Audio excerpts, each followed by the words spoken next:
Le prix de l'argent vient littéralement d'exploser et il atteint un sommet qu'on n'avait jamais vu.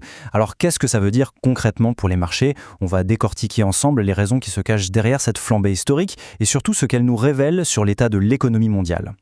90 dollars. 90 dollars l'once. Ce chiffre, il a vraiment fait l'effet d'une bombe.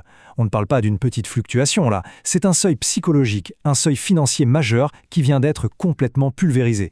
Autant dire que ça a pris pas mal d'analystes de cours. Et ce qui rend ce chiffre encore plus fou, c'est que c'est du jamais vu. C'est la toute première fois de l'histoire que l'argent grimpe aussi haut. On est donc en train d'assister à un moment vraiment historique pour ce métal précieux. Mais attention, pour bien comprendre cette montée en flèche, il ne faut pas regarder que l'argent. Son parcours est en fait très lié à celui de son grand frère sur le marché des métaux précieux, l'or bien sûr.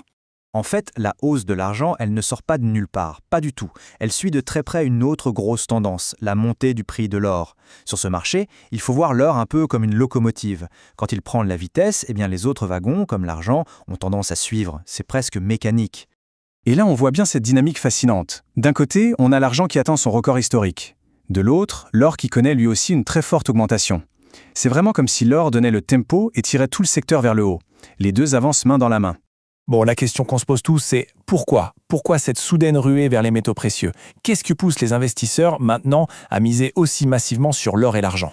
La réponse, elle tient principalement en deux points. Deux grands moteurs qui propulsent les prix. Le premier, ce sont les tensions géopolitiques qu'on voit un peu partout dans le monde. Et le second, ce sont des inquiétudes qui grandissent autour des décisions de la Banque centrale américaine, la fameuse Fed.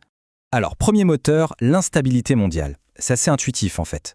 Quand des conflits éclatent, quand l'avenir économique et politique semble incertain, les investisseurs cherchent un abri pour leur capital.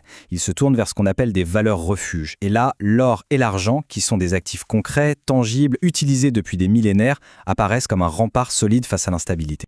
Le deuxième moteur, lui, est plus économique. Il y a une crainte qui monte, celle que la Fed, la Banque centrale américaine, cède à des pressions politiques. Par exemple, qu'elle baisse ses taux d'intérêt au mauvais moment pour des raisons politiques. Une telle décision pourrait fragiliser le dollar et déstabiliser l'économie.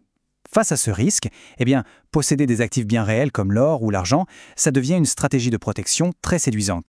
Ok, alors si on fait le bilan de tout ça, qu'est-ce qu'il faut absolument retenir de cette envolée spectaculaire du prix de l'argent?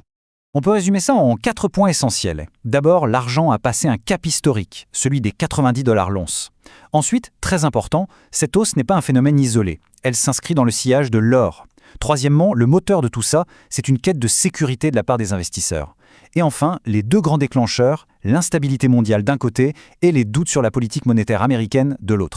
Et cette phrase le résume parfaitement. Les métaux précieux atteignent de nouveaux records, au pluriel. Ce n'est donc pas juste l'histoire de l'argent, c'est une tendance de fond qui concerne tout le secteur, qui est en train de redéfinir ses propres limites. Et on peut finir sur une question un peu plus large. Avec des marchés aussi nerveux, est-ce que l'or et l'argent ne sont pas en train de devenir, finalement, le meilleur baromètre de l'incertitude mondiale? C'est une question qui mérite vraiment qu'on y réfléchisse.